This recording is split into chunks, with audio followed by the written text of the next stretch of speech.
ఈ పాస్కా భోజనాన్ని సిద్ధం చేయమని యేసు ప్రభు తన శిష్యుల్ని పంపించాడు. యేసు ప్రభు శిష్యులు యేసు ప్రభు దగ్గరకు వచ్చి, అంటే క్రిందటి ఆదివారం నాడు బెతానియా నుండి ఆయన జెరూసలేము వెళ్ళిపోయాడు. జెరూసలేములోనే ఉన్నాడు, దేవాలయానికి దగ్గరే ఉన్నాడు ఆయన. శిష్యులు వచ్చి, ప్రభువా, రేపు మరి మనం భోజనం ఏర్పాటు చేయాలి కదా, ఈ పాస్కా భోజనాన్ని ఎలాగా ఎక్కడ ఏర్పాటు చేయమంటారు అని అడిగినప్పుడు యేసు ప్రభు ఏం చెప్తున్నాడంటే శిష్యుల్ని, మీరు ఈ పడమర దిక్కుగా ఉండి కొంత దూరం వెళ్ళిన తర్వాత కాబట్టి నీళ్లు మోసుకొని పోతూ ఉన్నటువంటి ఒక వ్యక్తి కనిపిస్తాడు, ఆయన్ని అడగండి అని చెప్తాడు. నీళ్లు ఆడవాళ్ళు మోసుకొస్తారు, మగవాళ్ళు మోసుకొస్తారు. మరి మగవాడు ఎందుకు మోసుకెళ్తారు? ఆడ కూడా మన వేసేవాళ్ళు, ఆశయకన్న వాళ్ళు. ఈ లక్షణం ఇల్లు తొడవటం, లోపల తొడవటం, పొయ్యలు గించడం, అన్నం వండటం, ఇవి ఆడవాళ్ళు చేస్తారు, మగవాళ్ళు చేస్తారా? ఆడవాళ్ళు చేస్తారు. వాళ్ళు కూడా మనకు సంబంధించిన వాళ్ళు. కానీ ప్రభు ఏం చెప్తున్నాడు, నీటి కడవని ఎత్తుకుని ఒక వ్యక్తి, ఆడవాడు కదా మగవాడు నడుస్తూ ఉంటాడు, వాడిని వెళ్ళమని చెప్తాడు. అది సాధారణంగా చెప్తారు రాదు, వీళ్ళు గుర్తుంటుందని చెప్తారు. మనకి ఇక్కడ విన్సెంట్ డి పాల్ సొసైటీ ఉందా?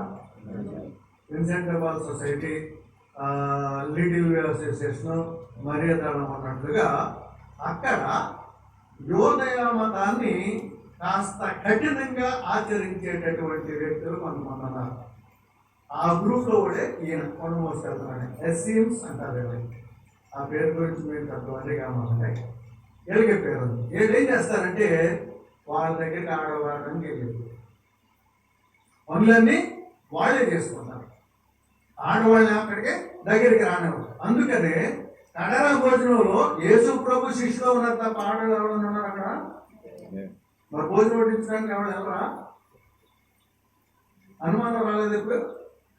యేసు ప్రభు ఈ మాట చెప్పిన తర్వాత ఇక్కడ ఇంచుమించుగా ఒక మాటలో చెప్పాలంటే ఒక ప్యారిష్ హౌస్, 4-5 సంవత్సరాలు ఉన్నటువంటి హౌస్. ఆయన ఏం చేస్తున్నాడు, కడరా భోజనానికి ఒక హాల్ రెడీ చేసేసి, ఇదిగో పైనుంది, మీరు పోయి దాంట్లో చూడండి అని చెప్తున్నాడు. ప్రభు చెప్పినటువంటి కడరా విందులో వాళ్ళు ఏం రెడీ చేయాలా, ముందుగా ఒక హాల్ను వాళ్ళు రెడీ చేయాలి. హాల్ అయిపోయిన తర్వాత వాళ్ళు తినేటటువంటి భోజనం రెడీ చేయాలా. పులియని రొట్టెలు పెట్టాలి. రెండవది చేదు కూరలు ఉండాలి. మొదటి పట్టణం సరిపోయామంటే అందులో మాట వచ్చింది, చేదు కూరలు ఉండాలి. మూడవది ద్రాక్ష రసం ఉండాలి. అక్కడ ద్రాక్ష రసం ఒక కప్పు కాదు, ఒక సీసా కాదు, 4 కప్పులు ఉండాలి. ఈ కూర్చునేటటువంటి ఈ హాలు, కడరా భోజనం చేసేటటువంటి హాలు, కడరా భోజనం ఎలా చేయాలి అని మోషే ఇచ్చిన చట్ట ప్రకారం ఆ హాల్ ఎలా ఉండాలి అంటే, సరిగ్గా ఉన్నట్టు మళ్ళీ నేను ప్రశ్న ఇప్పుడు గుడి ఉంది కదా, ఈ బలిపీఠం తీసేసి ఇలాగా అలాగా ఇలాగా యూ షేప్లో ఉండాలి. వంకరం కూడా అక్కడ ఇలాగా ఇలాగా ఇలాగా 3 ట్రైక్లీనియం అంటారు. దీన్ని పేరు గురించి ఏమది గమ్మంటే, దీనిలో ఎవరు ఎక్కడ కూర్చోవాలి అది కూడా చెప్పాలి. ఎవరు ఎక్కడ కూర్చోవాలి, ఎలా కూర్చోవాలి. ఇప్పుడు మనం మీ ఇంటికి వచ్చాను అనుకోనేనా, వచ్చినప్పుడు ఏం చేస్తారు, మీరు వాళ్ళు వేస్తారు, కూర్చేస్తారు, అక్కడ కూర్చుంటాం. అలాగే ఫాదర్ గారు, నేను, చట్మాల, సిస్టర్ సుపీరియర్ ఉపదేశం వచ్చారనుకో, మొట్టమొదటి మీరు ఉపదేశం పెడతారా, మీ పేరెంట్స్ పెడతారా? ముందు ఫాదర్ గారికి పెడతారు. మీకు ఆర్డర్ తెలుస్తారు. ఇక్కడ కూడా ఏం చెప్తున్నాడు ఆయన, అక్కడ ఉన్నటువంటి శిష్యులు 12 మంది, యేసు ప్రభు ఎంతమంది ఉన్నారు? 13 మంది. వాళ్ళ హాల్ ఎలాగుంది, ఇలా యూ షేప్ లో ఉంది. ఆ హాల్లో ఎలా కూర్చోవాలి అంటే, మొట్టమొదటిగా అందులో ఉన్నటువంటి అందరికంటే పెద్దవాడైనటువంటి వ్యక్తి కుడి ప్రక్కన ఉన్నటువంటి చోట, నా కుడి పక్కన, ఈ పక్కన ఆయన కూర్చోవాలి. ఆయనకి ముందు ఒకడు వెనకొకడు ఉండాలి. ముందు ఉన్నటువంటి వ్యక్తి కుటుంబంలో అతి చిన్నవాడై ఉండాలి, ది యంగెస్ట్. బాగా చిన్న వయసు ఆవిడకుందో వాడు ఉండాలి. అపోస్తులు బాగా చిన్నవాడు ఎవరు? యోహాను గారు. యేసు ప్రభు అక్కడ ఉన్నాడు, ముందు యోహాను ఉన్నాడు. ఆయన యువతల పక్కన ఇంకో మనిషిని పెట్టాడు, అది నేను తర్వాత చెప్తాను. ఇక్కడ ఈ భోజనాన్ని కూర్చున్నప్పుడు మనకులాగా నేల మీద కూర్చోలేదు. వాళ్ళ దాంట్లో ఏమన్నారంటే రెక్లైనింగ్. మీరు ఏలూరు నా దగ్గరికి వచ్చిన మాస్టర్లు ఎవరైనా ఉన్నారా? నేనున్నా ఇంటికి వచ్చిన ఎవరైనా ఉన్నారా? చిన్న నా దగ్గర కుర్చీ ఉంటుంది, దాన్ని రెక్లైనర్ అంటారు. ఈ కూర్చుని శిక్షణ అనుకో అలా సాగిపోతుంది, పడుకోవచ్చు, నిద్రపోవచ్చు, అయిపోతాను. శిక్షణ వస్తే కూర్చేసుకుంటారు, రెక్లైనర్. ఇక్కడ ఈ యూదుల యొక్క ఆచారం ప్రకారం వాళ్ళు ఎలా కూర్చోవాలి? ఎడం చెయ్యి అనుకుని బల్ల మీద ఎలా కూర్చొని వాళ్ళు కిందకి వేసుకోవాలి. అది కూర్చోవడం కాదు, సగం పడుకోవడం. కుడి చేతితో మాత్రమే అక్కడున్న వస్తువులు తీస్తూ తినాలి, ఎడం చేయి వాడకూడదు. ఎడం చేయిని వాడకూడదు. ఏషియన్ కంట్రీస్ లో ఎవడో ఎడం చేయిని వాడదు, కుడి చేతితో మాత్రం తినాలి. అలాగా కూర్చోవాలి. మొట్టమొదటి ఇంపార్టెంట్ మనిషి ఇక్కడ కూర్చున్నాడు కదా, 3 పక్కలు ఉన్నాయి, 1, 2, 3 పక్కలు. అక్కడ 13 మంది ఉన్నారు. 13 మంది ఉన్నప్పుడు ఎలా వస్తారు? ఒక్కొక్క పక్కనే 4 వచ్చి ఒక పక్కన మాత్రం 5 వస్తారు. యేసు ప్రభు ఆయన ముందు జాన్ గారు ఉన్న తర్వాత ఈ చివర వాళ్ళందరికీ కాళ్ళు కడిగేటటువంటి వ్యక్తి ఉన్నాడు. ఆయన ఎవరో తెలుసా? పేతురు గారు. మొట్టమొదటి ఆయన పేతురు గారు. యేసు ప్రభు పక్కనే ఒక పక్కన చిన్నాడు ఉన్నాడు కదా, రెండో పక్కన ఎవరు పెట్టాలంటే మొట్టమొదటి ఉన్నటువంటి పెద్ద గెస్ట్ కాకుండా రెండవ ఆయన పెట్టాలి. నెంబర్ 2 ఎవరు అని అంటే యేసు ప్రభు ఆ స్థానం ఎవరికి ఇచ్చాడో తెలుసా? శబ్దాలు రావడానికి ఎవరికి ఇచ్చాడు? యేసు ప్రభు ఆ రెండో స్థానాన్ని, యేసు ప్రభు మొదటి స్థానం అయితే రెండో స్థానాన్ని ఎవరికి ఇచ్చాడు తెలుసా? డస్టైన్ వల్ల ఏముంటుంది? యాహన్ ముందున్నాడు కదా, యాకోబు నెగిటివ్.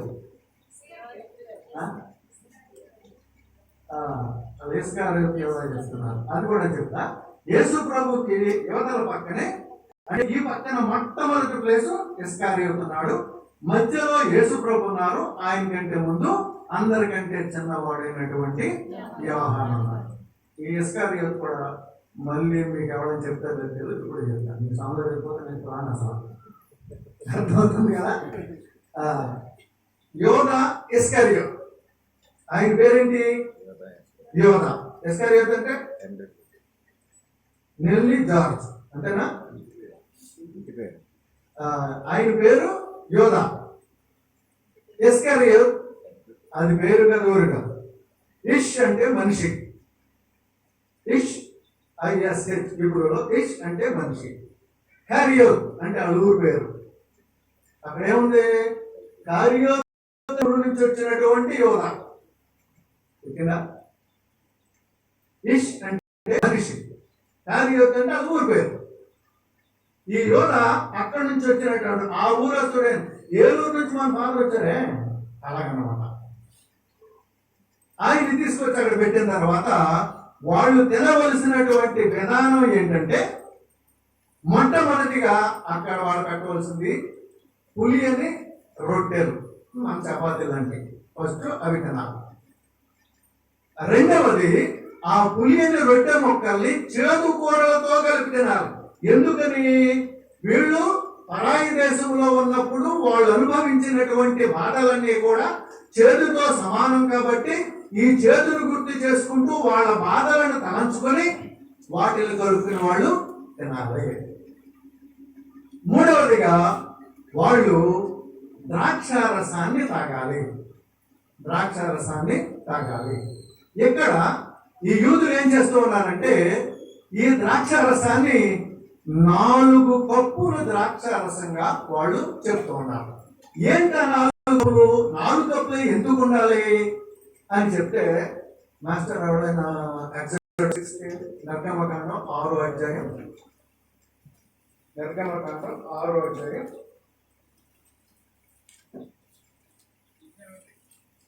6వ వచనం. కావున దగ్గరికి వెళ్ళి నేను ప్రభువులను, సరిగ్గా ఏమనంటే నేను ప్రభువులను, ఐగుప్తు దేశీయులు ఐగుప్తు దేశీయులు నీ మీద పెట్టే బరువును తొలగించరు. వారు ధ్యాసము నుండి, అది ఆ బరువు తొలగించారు కదా, అది ఒకటి గుర్తుపెట్టుకోవాలి. రెండోది వాళ్ళ దాస్యం నుంచి మిమ్మల్ని విముక్తి చేస్తాను. రెండవది. మూడోది శక్తిగల నా చేతిని చాచి మిమ్మల్ని నేను రక్షిస్తాను. నాలుగోది, ఐ విల్ టేక్ యూ, నేను మిమ్మల్ని నా దగ్గర ఉంచుకుంటాను. దీన్ని యూదులు ఏం చేశారంటే, వీళ్ళు దీనికి నాలుగురికి 4 పేర్లు పెట్టారు. మొట్టమొదటి, మీ మీద ఉన్నటువంటి బరువుని తీసేస్తాను. వాళ్ళు మీ మీద చాలా పనులు చెప్పారు కదా, ఆ బరువుని తీసేస్తాను. అవన్నీ తలంచుకొని ఏమంటున్నాడు, ఇది మొదటి కప్ కదా, ది కప్ ఆఫ్ సాంక్టిఫికేషన్ అని చెప్పాడు. మిమ్మల్ని పవిత్రపరచేటటువంటి కప్పు. ఏ విధంగా? మీ మీద ఉన్నటువంటి భారాన్ని, పాప భారాన్ని తీసివేసేటటువంటి దీన్ని గుర్తు చేసుకుంటూ ఈ మొదటి కప్పును మీరు తాగాలి. రెండవది, మీరు అక్కడ బానిసలుగా ఉన్నారు కదా, ఆ బానిసత్వం నుంచి విముక్తి చేస్తాను కాబట్టి, ఆ బానిసత్వం నుంచి మిమ్మల్ని విముక్తి చేస్తున్నాను కాబట్టి దీన్ని ఏమంటున్నాడు, రెండవ కప్పుని కప్ ఆఫ్ డెలివరెన్స్. మొట్టమొదటి సాంక్టిఫికేషన్, రెండవది డెలివరెన్స్. దీన్ని గుర్తు చేసుకుని మీరు రెండవది తాగాలి అన్నారు. మూడవది, యావే ప్రభు వీళ్ళని, దీన్ని మూడో కప్పుని ఏమంటారంటే కప్ ఆఫ్ రెడెంప్షన్, అంటే రక్షించడం. ఇది మీరు 2 చెవులు 2 ముక్కులు మీరు ఫోటో కూడా పెట్టుకుంటారు కానీ అర్థం అవ్వదు, కరెక్ట్ ఏమన్నా. ఈ మూడవ దాన్ని ప్రభు ఏం చెప్తున్నాడంటే, ఇది దేవుని యొక్క ఇల్లు. నీ భుజాల మీద నుంచి బరువుని తీసేసి బానిసత్వం నుంచి నేను విముక్తి చేసిన తర్వాత నేను ఎక్కడ పెడుతున్నాను, నా ఇంట్లో పెడుతున్నాను. Cup of redemption. ఎలా ఉంటుందంటే ఇల్లు అర్థం అవడం కోసం, ఉదాహరణకి ఈ గుడి ఉంది, ఈ గుడి ఇల్లు అనుకోండి, సరిగ్గా మధ్యలో మీ ఫాదర్ గారు ఉంటారు. ఈ ఇంటికి యజమాని ఆయన, ఈ ఇంటికి యజమాని ఆయన. ఇంటి చుట్టూ కూడా గోడ ఉంది. ఆ ఇంటిలో ఉన్న పెద్ద కొడుకు ఎడం ప్రక్కన కింద కూర్చోబెడుతున్నాడు. తర్వాత పుట్టిన వాళ్ళందరూ ఆయన గుడి పక్క నుంచి మొదటి వాడు, రెండవ వాడు, మూడో వాడు, నాలుగో వాడు, ఐదో వాడు, ఆరో వాడు చుట్టూ కూడా ఇల్లు కట్టుకుని ఒకే ఇంట్లో ఉంటున్నారు. అమ్మగారు రావాలని ఆఫ్రికాలో పనిచేసిన వాళ్ళు ఉన్నారా? లేదా? ఆఫ్రికాలో పనిచేసిన వాళ్ళు ఎలా ఉంటారంటే, కొంచెం మనకి ఎఫెక్ట్గా ఉంటుంది కానీ తెలుసుకోవటం మంచిదే. ఒక యజమాని వాడు ఎంతమందిని కాబట్టి అంతమంది పెళ్లి చేసుకోవచ్చు. అటు అక్కడ ఉంటాడు, పెళ్లి చేసుకున్నాడు అనుకో, మొదటి పిల్లం ఇక్కడ ఉంటుంది, రెండో పెళ్లి చేసుకుంటే అక్కడ ఉంటుంది, మూడో పెళ్లి చేసుకుంటే అక్కడ ఉంటుంది. దీని చుట్టూ ఎలా ఉంటుంది అక్కడ. అదే విధంగా ఇక్కడ ఏం చేస్తున్నాడు, ఈ కుటుంబంలో యజమాని ఉన్నాడు. ఆ యజమానికి ఉన్న పెద్ద కొడుకు ఆయన పక్కన ఉంటే మిగిలిన పిల్లలందరూ కూడా ఆయన చుట్టూ ఉండాలి. పెద్ద కొడుక్కి వాటాలు పంచేటప్పుడు ఒక ఎక్స్ట్రా వాటా వస్తుంది. 5 కొడుకులు అనుకోండి, 5 కొడుకుల్లో 5కి 5 భాగాలు ఇచ్చేసిన తర్వాత 6వ భాగం పెద్ద కొడుకు ఇస్తారు. ఎందుకు అంటే, దీని జగన్ తినకపోతే మురగట్టడం. ఎందుకు అంటే, ఈ పెద్ద కొడుకు కాకుండా ఇక్కడ ఉన్నటువంటి 2, 3, 4, 5, 6, 7 కొడుకుల్లో ఎవరైనా, మీకు డౌట్ వస్తుంది అక్కడ అమ్మాయిలు లేరని, అమ్మాయిలు ఇక్కడ ఉండరు. అమ్మాయిలు భర్త ఇంటికి వెళ్ళిపోతారు. ఇక్కడ మాత్రం వాళ్ళ అబ్బాయిలు ఉన్నారు, వాళ్ళ కోడలు వచ్చి ఇక్కడ ఉంటారు. ఇందులో ఉన్నటువంటి 5 కొడుకుల్లో ఎవడైనా గనక ఎప్పుడైనా ఏదైనా పరిస్థితుల వల్ల కానీ, లేకపోతే నీకున్న ఎనిమి బలవంతుడు అవటం వల్ల కానీ, నీ పరిస్థితుల ప్రభావం వల్ల కానీ ఈ తండ్రి ఇంటి నుంచి గోడ దాటి బయటికి వెళ్తే, అర్థమవుతుందా? ఈ తండ్రి ఇంటి నుంచి గోడ దాటి బయటికి వెళ్తే వాడిని తీసుకురావాల్సింది తండ్రి కాదు, పెద్ద కొడుకు. అందుకని వాడికి ఎక్స్ట్రా ఓటేస్తున్నారు. ఆ పెద్ద కొడుకు వెళ్ళాలి. అదే ప్రభు మనకి చెప్తున్నాడు, భూలోకానికి వచ్చింది తండ్రి అయిన దేవుడు ఇచ్చాడా, కుమారుడు అయిన దేవుడు ఎక్కిందనుకుంటా కదా.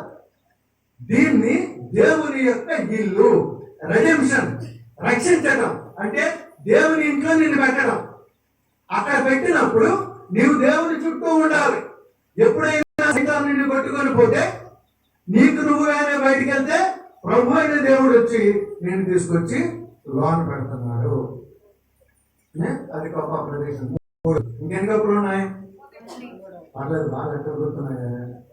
ఇది కప్ ఆఫ్ కన్సుమేషన్ అంటారు. ఇది మ్యారేజ్ భాష. ఇది కప్ ఆఫ్ కన్సుమేషన్ అంటే మ్యారేజ్ భాష.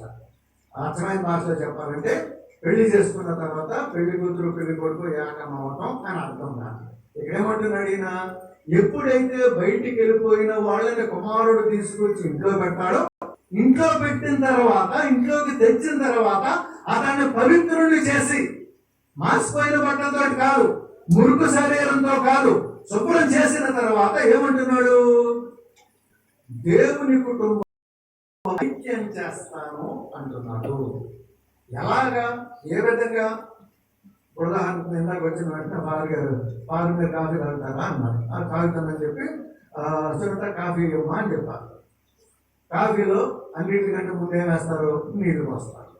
నీళ్ళు తర్వాత కాఫీ పోస్తారు. దాని తర్వాత పాలు పోస్తారు. దాని తర్వాత షుగర్ పోస్తారు. నేనైతే అందులో కొంచెం గ్రామం కూడా పోతాను. అన్ని పోసిన తర్వాత దేనికైనా ఎడదీస్తే వస్తాయా? కలిపేటంత వరకే నువ్వు చేయగలవు. కలిపిన తర్వాత వాటిని విడదీయలేవు. ఏమంటున్నాడు ఈయన, ఎప్పుడైతే నిన్ను తీసుకొచ్చి నా ఇంట్లో పెట్టానో అప్పుడు నీలో ఏ విధమైన కల్మషం ఉంటే తీసేసి, నీలో ఏదైనా తప్పు ఉంటే బయటికి తీసేసి ఏం చేస్తానంటున్నాడు, మిగిలిన కుటుంబ సభ్యులతోటి యాగం చేస్తాను. అది ప్రభువు కటరా భోజనములో చేసినటువంటి పని. అర్థమైందా? ఇప్పుడు మిగిలినంత 2 ముక్కలు చెప్తాను. ఈ కటరా భోజనములో మనం తలంచుకోవాల్సింది ఏంటంటే, మొట్టమొదట యేసు ప్రభు స్థాపించినటువంటి దివ్య సత్ప్రసాదం. రెండవది దాన్ని పంచిచ్చేటటువంటి గురుత్వం. మూడవది ఆ రెండు ఇవ్వటానికి అవసరమైనటువంటి ప్రేమ. గురుత్వము, దివ్య సత్ప్రసాదము, గురుత్వము, ప్రేమ.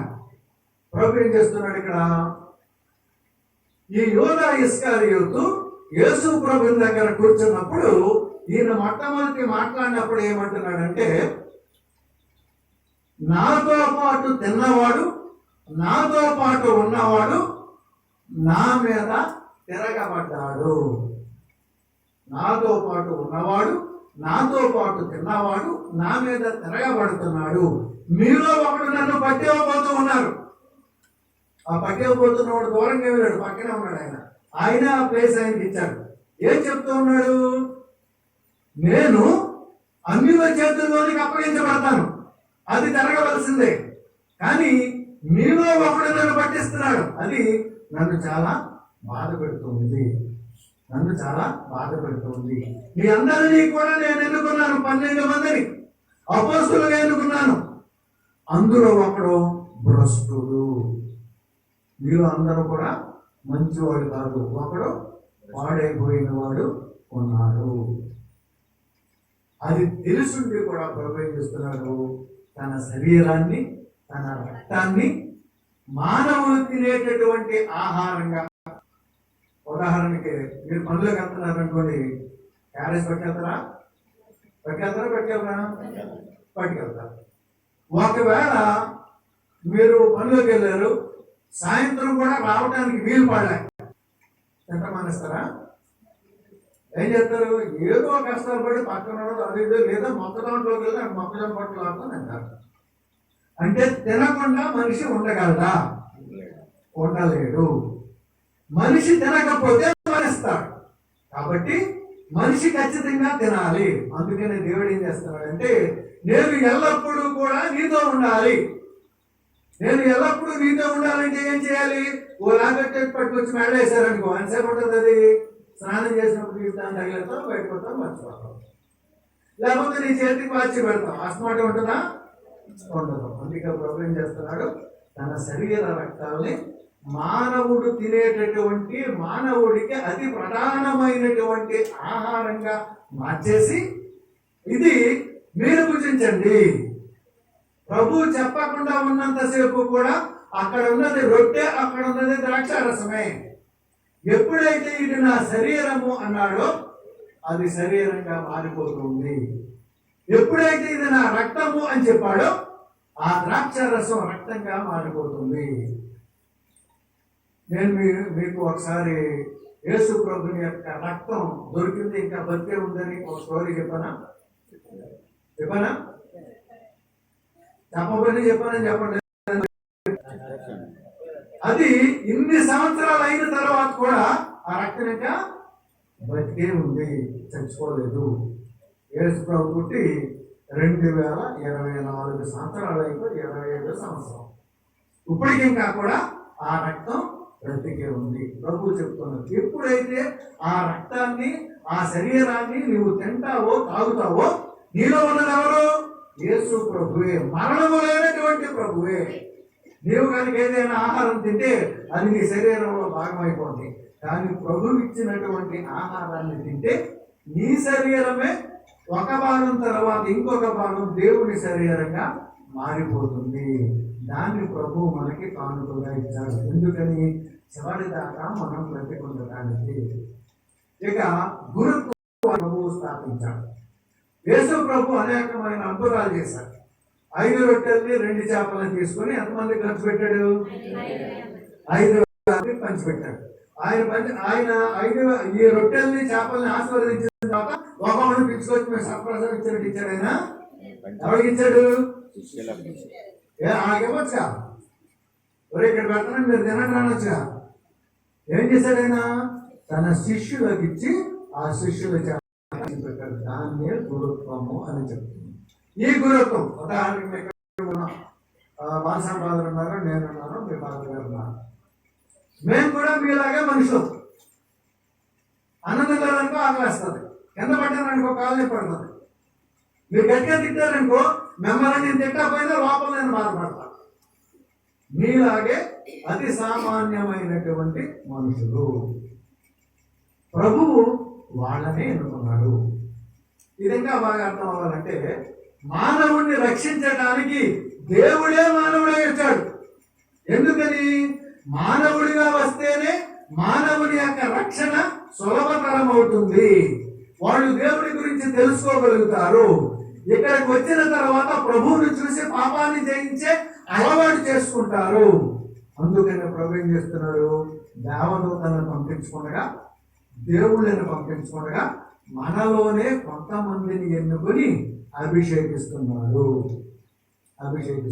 అభిషేకించి ఏం చేయాలి? మీరు నా పని మీరు చేయాలి. నేను ఏ విధంగా అధికారిగా ఉండి మీకు కాళ్ళు కడిగానో, మీకు గురువులై ఉండి నేను కాళ్ళు కడిగానో, అదే విధంగా రక్షణ కార్యాన్ని పంచిపెట్టేటటువంటి సేవకులుగా నేను మిమ్మల్ని మారుస్తూ ఉన్నాను. గురువులు చేసేటటువంటి పని అదే. అందుకని ఆ గురువుల్ని మనందరం కూడా గుర్తుపెట్టుకోవాలి. ముందే ఫాదర్ గారు చెప్పారు కదా, గురువుల పండుగ వాళ్ళ యాభై మీటర్లు చెప్తా ఉన్నారు కదా, అలాగే గురువుని అందరూ గుర్తుపెట్టుకోవాలి. నా భాష అయితే వేళ కూడా తెలిసి ఏమంటానంటే, ప్రతి కుటుంబంలో మీ విచారణ గురువు పెద్ద కొడుకు అంటారు. మర్చిపోతే కుదరదు. అందుకని ప్రతి కుటుంబంలో ఆయన కోసం ప్రార్థన చేయాలి. మీరు ప్రార్థన చేసినప్పుడే ఆయన దేవుని యొక్క సేవ చేయడానికి వీలవుతుంది. మీరు ప్రార్థన చేసినప్పుడే దేవుని యొక్క సువార్తను వేరొకరికి పంచిపెట్టగలిగేటటువంటి శక్తి ఆయనకి వస్తుంది. ఇక మూడవదిగా ప్రభు ఏమంటాడంటే, మీలో ప్రేమ ఆజ్ఞ ఇస్తున్నాను. ప్రేమ ఎలాగా? నేను ఏ విధంగా మిమ్మల్ని ప్రేమించాను. పైన లైట్ వెళ్తుందా? ఇప్పుడు నేను అన్నాను ఇక్కడ, నా మొహం మీకు కనపడుతుందిగా. దాన్ని తీసుకొచ్చి ఇక్కడ కోసులు పెట్టారనుకో, దాని మొహం కనపడతా కనపడుతుంది. దాని పనల్లా లైట్ వేయటమే. ఎవరి మీద? దానికి అనవసరం. దాని పనల్లా లైట్ ఇవ్వటమే. ప్రభు మనకు చెబుతున్నారు కూడా అదే. నేను ప్రేమ స్వరూపుణ్ణి. నేను నా స్వభావమే ప్రేమ. స్వభావం అంటే తెలుస్తుంది కదా, సులువుగా అర్థం అవ్వాలంటే, నిప్పు ఉందనుకో చేతులు పెట్టుకుంటే ఎలా ఉంటుంది? అది దాని స్వభావం కాదు కదా. దేవుని యొక్క స్వభావం ప్రేమ. అది నువ్వున్నా ప్రేమిస్తుంది, ఇంకొకరున్నా ప్రేమిస్తుంది, ఎవడైనా సరే ఏ విధమైన భేదం లేకుండా ప్రేమిస్తుంది. అందుకే ప్రభు అంటున్నాడు, నేను మిమ్మల్ని ప్రేమించినట్లు మీరు ఒకరినొకరు ప్రేమించండి. నేను మిమ్మల్ని ప్రేమించినట్లు, నువ్వేమన్నా నాకు వరగొట్టమని ప్రేమించాను నిన్ను? నేను ముసలాడు అయిపోయినప్పుడు నువ్వు చూద్దామని ప్రేమించానా? నాకు ఆకలేసినప్పుడు అన్నం పెడతామని ప్రేమించానా? యేసు ప్రభు దగ్గర తిన్న వాళ్ళే రాళ్ళు ఇచ్చుకుంటారు. యేసు ప్రభు దగ్గర స్వస్థత పొందిన వాళ్ళే శిలువ మీదకి తీసుకుని వెళ్ళారు. అందుకే ప్రభు అంటున్నారు, నేను ప్రేమ స్వరూపుణ్ణి, ఆ ప్రేమ మీకందరికీ వస్తున్నాను. కాబట్టి ఆ ప్రేమతోటి మీరు ప్రతి ఒక్కరిని ప్రేమించగలిగినప్పుడు నేను ఆశించిన ప్రేమ రాజ్యం స్థాపించబడుతుంది అని చెప్తున్నాను. ప్రభుని దేవుని వేడుకొని ఈ 3 విషయాలు గుర్తుపెట్టుకొని మన ఎల్లప్పుడూ కూడా దేవునికి విశ్వాస పాత్రులుగా ఉండే బాధ్యత ఇవ్వమని వేడుకుందాం.